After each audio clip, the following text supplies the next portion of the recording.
Prezado irmão, eu quero cumprimentá-lo com a paz do Senhor. Seja muito bem-vindo ao nosso canal para mais um estudo bíblico. Vamos dar continuidade àquela série de estudos sobre as igrejas do Apocalipse. 7 igrejas que são registradas no livro da Revelação.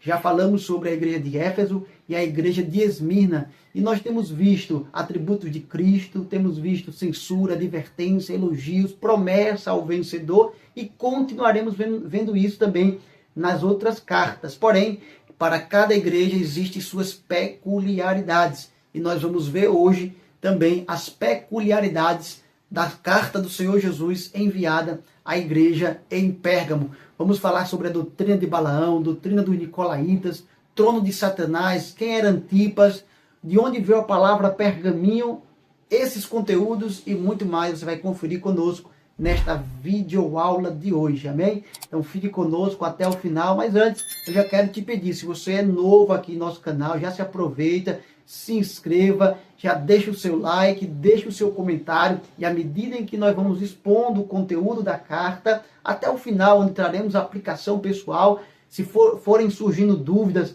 deixa no comentário, eu vou responder. O importante é nós criarmos essa interação. E também te peço, se esta videoaula abençoar a tua vida, compartilha nos grupos daqueles irmãos que gostam da escatologia bíblica, que gostam de estudar a palavra de Deus, em especial o livro do Apocalipse. Pois bem, vamos ler um texto da palavra de Deus, Apocalipse capítulo 2, versículo de número 12, onde está a mensagem de Cristo à igreja em Pérgamo, enviada através de uma epístola, de uma carta.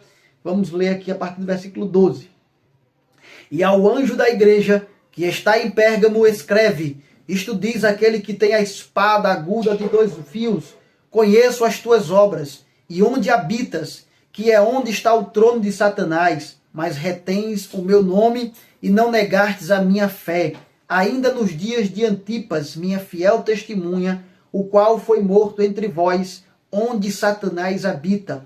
Porém, umas poucas coisas tenho contra ti, porque tem lá os que seguem a doutrina de Balaão, o qual ensinava Balaque a lançar tropeços diante dos filhos de Israel, para que comessem de sacrifícios da idolatria e se prostituíssem. Assim tens também os que seguem a doutrina dos Nicolaítas, o que eu aborreço.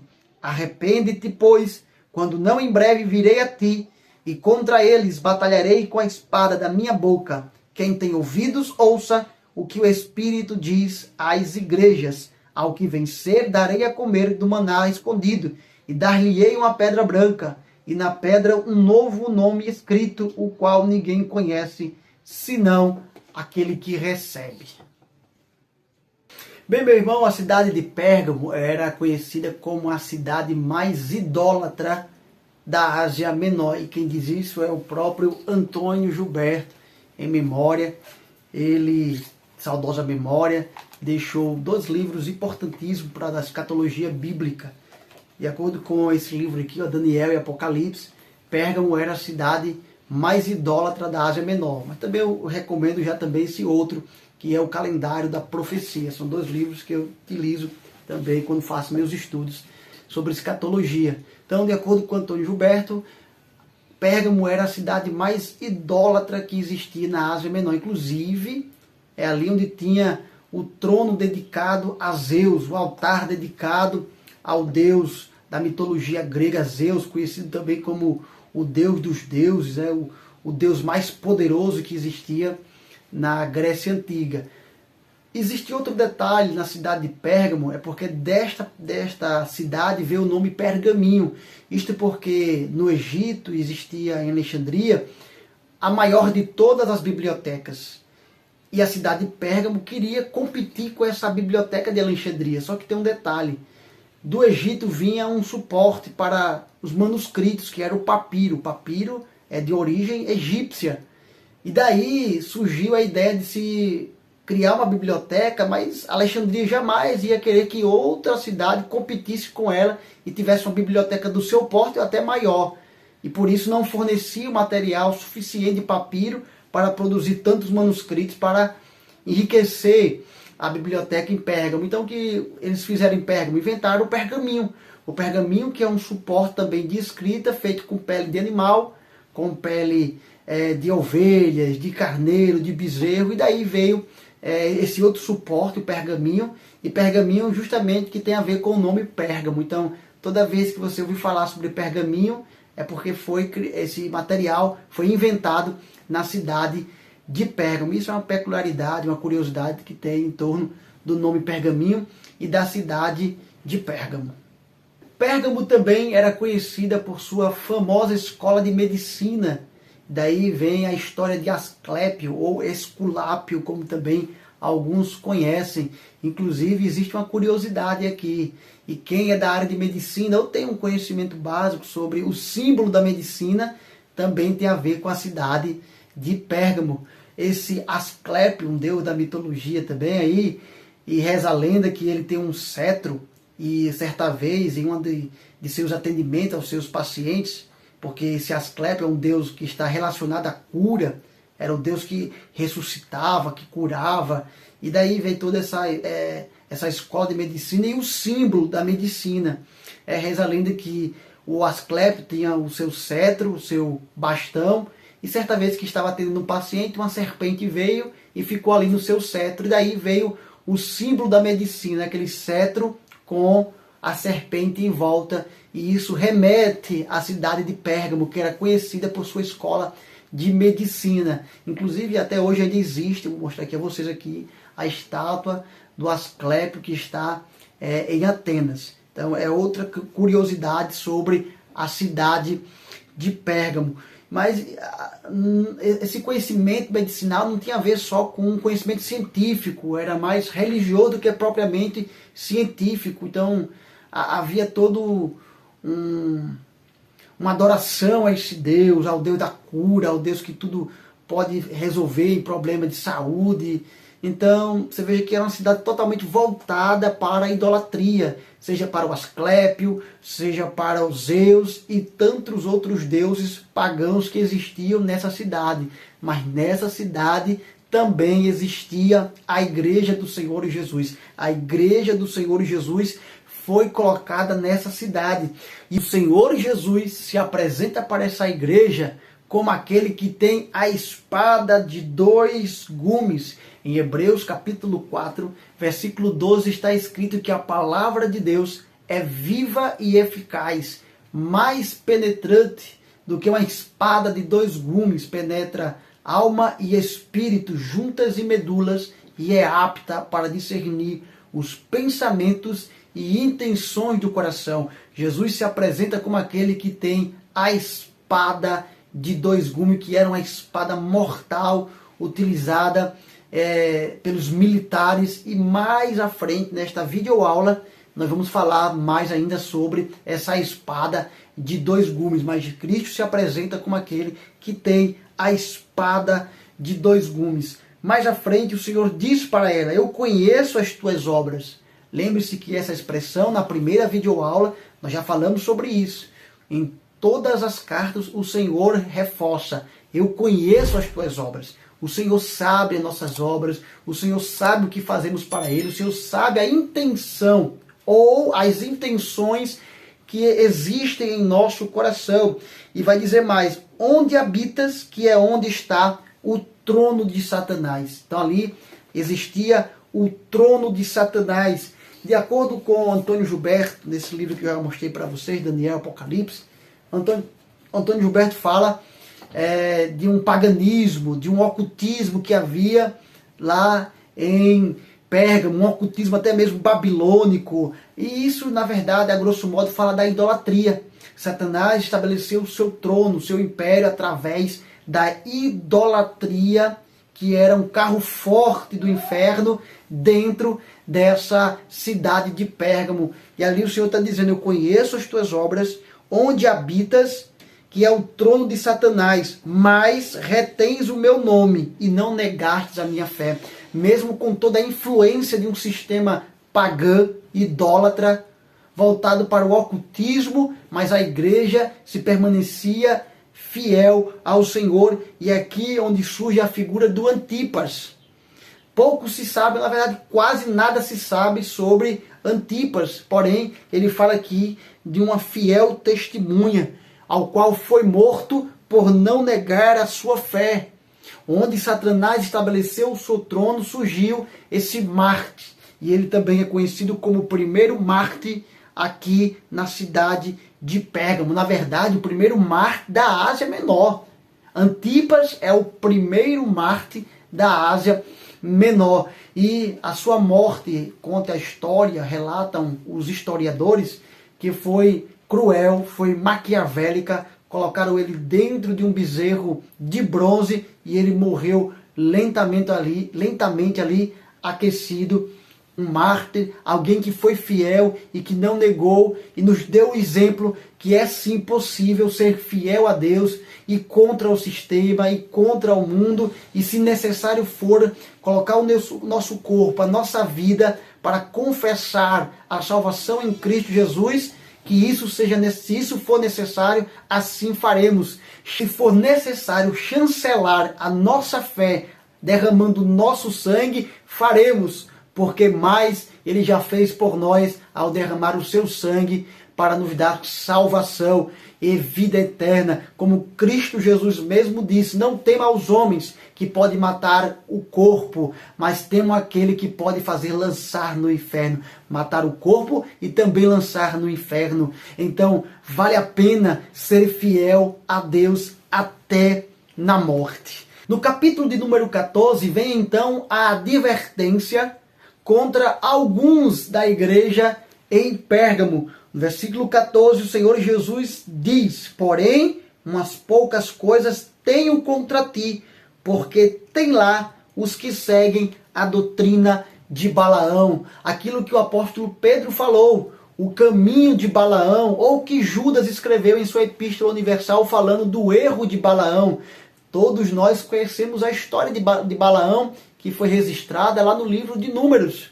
Balaão que quis proferir maldição contra o povo de Deus, mas contra o povo de Deus não há maldição, não há palavra contrária. Deus não permitiu isso. Então o que Balaão fez? Ensinou ao rei Balaque, o rei dos Moabitas, como ensinar o povo, como fazer o povo de Deus ir para o erro. Na verdade, o que Balaão fez foi mostrar como o povo de Deus como poderiam ser exploradas as vulnerabilidades espirituais do povo de Israel, conduzindo-os ao engano, ao pecado, ao erro. Balaão sabia que somente o povo em pecado, somente o povo no engano, no erro, na transgressão, é que abriria brechas e precedentes para que o inimigo vencesse o povo de Deus. Se não fosse assim, não teria vez para o rei dos Moabitas.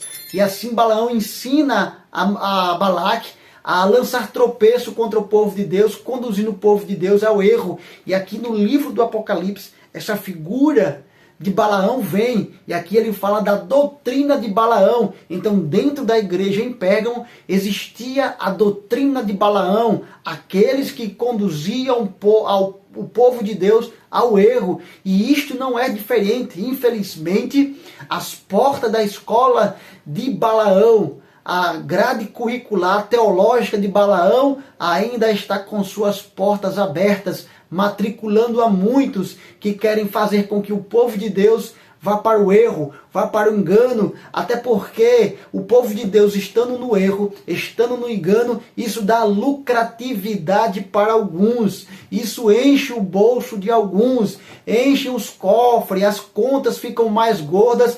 Quando o povo de Deus está no erro, está no engano, são exploradas vulnerabilidades, as fragilidades do povo de Deus. O povo de Deus é extorquido, é saqueado, é roubado, é minado por aqueles que introduzem doutrinas de Balaão, doutrinas de engano, doutrinas de sincretismo, doutrina de mundanismo dentro da igreja, de romantização, de simpatização com o pecado. Então, a igreja do Senhor precisa atentar para essa advertência de Jesus. A de Pérgamo estava sendo advertida e nós podemos aplicar isso aos dias de hoje. Devemos tomar cuidado com a doutrina de Balaão, que ainda, infelizmente, existe no meio do povo de Deus. E não só isto, Cristo Jesus mostrou ao anjo da igreja expôs que lá também tem os que estavam seguindo a doutrina dos nicolaítas. E Jesus disse: eu aborreço, eu detesto, eu não estou satisfeito com isso, porque tem aqueles que também, além de seguir a doutrina de Balaão, também estão seguindo a doutrina dos nicolaítas. Nicolaítas vem de Nicolau, que também no original tem a ver com Balaão. Então existe uma correlação muito próxima dos nicolaítas com a doutrina de Balaão. A grosso modo, são doutrinas que conduzem o povo de Deus ao erro. A grosso modo é isso. São ensinamentos que fermentam a obra de Deus, que conduz o povo de Deus para o caminho da perdição, e eles pensando que estão no caminho certo. E isso é um grande perigo, e o Senhor está advertindo ao anjo da igreja, que eu espero sinceramente que esta mensagem chegue a muitas lideranças, a muitos pastores. Abram os olhos, cuidado com as doutrinas de Balaão, dos nicolaítas. Não deixe que este fermento entre dentro da sua igreja. O Senhor aborrece isso, e o Senhor conta com o anjo da igreja, com aquele que tem um cajado na mão, para combater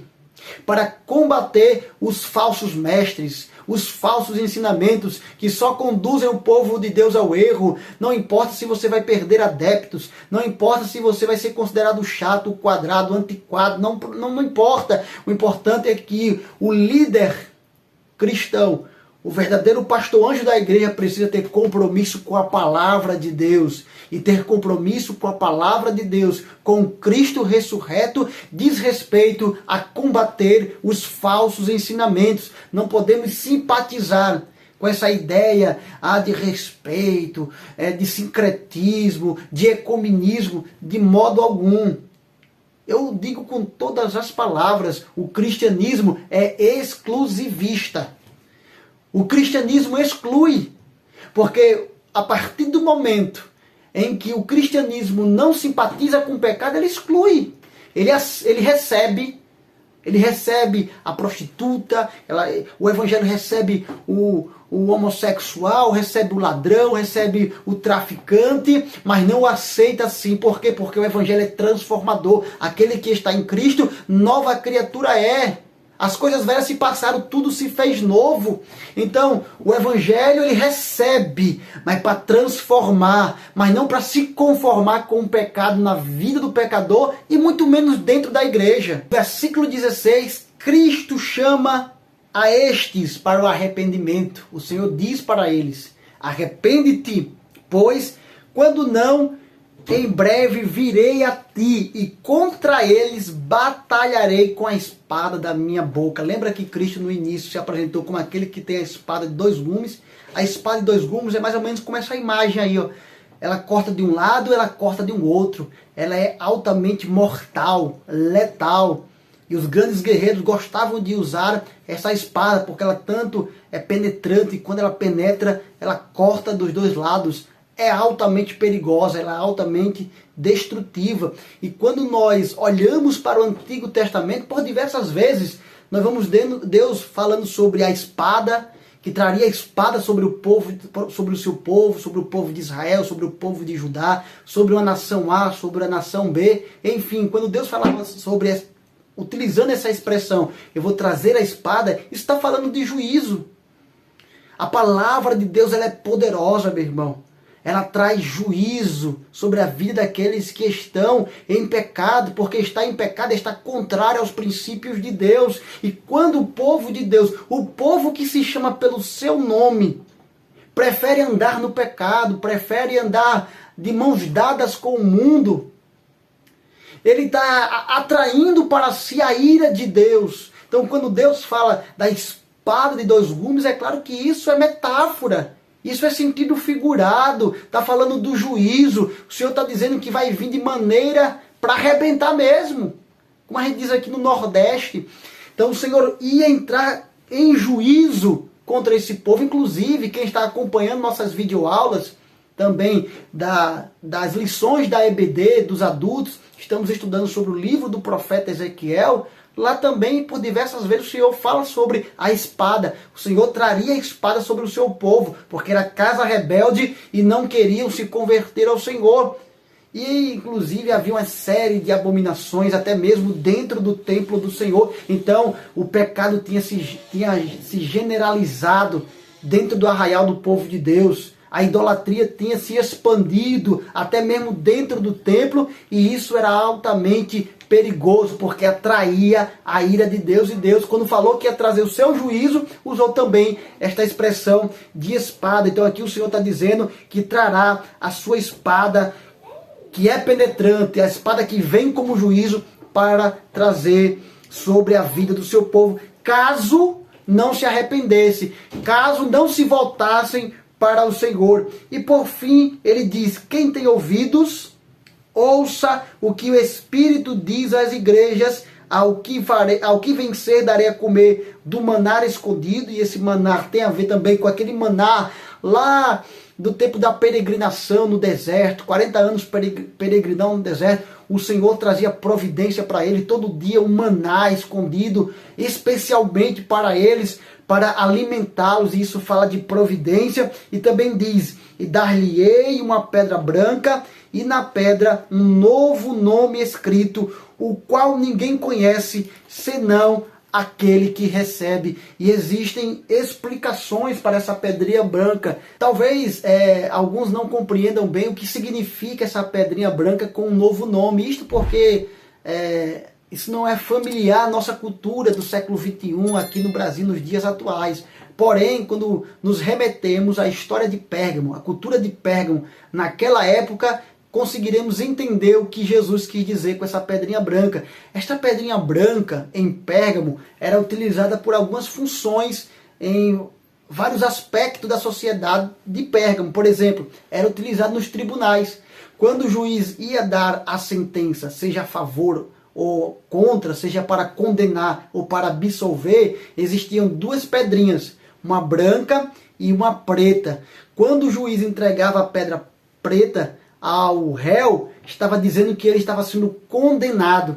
Quando entregava a pedrinha branca, o juiz estava dizendo: ele está absolvido, ele é inocente, ele não existe mais acusação sobre ele não será condenado, ele está livre. Inclusive, essa pedrinha branca era o que também dava livre acesso às regiões. Era como uma espécie de alvará, de um passaporte para poder ter acesso livre. Então a pedrinha branca também falava de acesso livre. Também era utilizado nos jogos públicos que aconteciam em Pérgamo. Ao que vencesse, ganhavam a pedrinha branca, como também era utilizada como uma certidão. Quando nascia, recebia a pedrinha com um novo nome. Então percebam que diante desse conhecimento cultural da época, começamos a entender que nesse âmbito espiritual, Cristo trouxe uma mensagem para a igreja de Pérgamo, mas também para toda a igreja de todos os tempos, de todas as épocas, inclusive a igreja dos últimos dias. Quem vencer vai receber uma pedrinha branca, ou seja, você está absolvido, você está livre da condenação, você tem livre acesso à mansão celestial, à Nova Jerusalém, à presença de Deus. Isso também diz respeito ao novo nascimento. Já tivemos um novo nascimento quando aceitamos a Cristo, mas teremos uma novidade de vida quando chegarmos lá também. Teremos um novo nome, será uma nova vida, será tudo transformado, até o nosso corpo será transformado. Paulo diz que aquilo que é corruptível se revestirá de incorruptibilidade, e aquilo que é mortal será revestido de imortalidade. Tudo se fará novo, meu irmão. Então essa pedrinha branca também fala de novidade de vida. Aquilo que não desceu ao coração do homem, aquilo que os nossos olhos não viu, aquilo que os nossos ouvidos não ouviu, é o que Deus tem preparado para quem? Para o que vencer. Vencer o quê? Vencer o pecado, vencer o mundo, vencer as tentações, vencer esse sistema.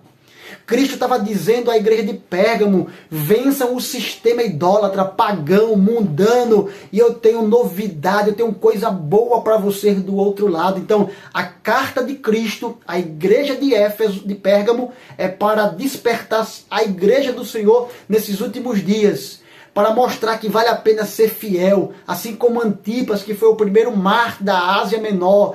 Também devemos, se possível, chancelar, se for necessário chancelar nossa fé em Cristo Jesus, não negando a nossa fé, não negando o nome do Senhor. Vale a pena. Vale a pena ser fiel a Deus, meu irmão. Então seja fiel. É uma batalha difícil, mas ao que vencer, o Senhor tem reservado coisas boas no outro lado. Meu querido irmão, se você ficou conosco até o final desse vídeo, eu quero acreditar que ele se tornou relevante para você. E se ele for relevante para você, deixa o seu like, compartilha esta videoaula com os grupos de WhatsApp dos irmãos que gostam de estudar a palavra de Deus, de estudar sobre escatologia bíblica. Eu espero que esta videoaula tenha servido de bênção para a sua vida. Não esqueça de deixar seus comentários, suas dúvidas. Vamos interagir através desta ferramenta. E se você ainda não se inscreveu no nosso canal, aproveite, se inscreva e até a próxima videoaula, querendo o Senhor.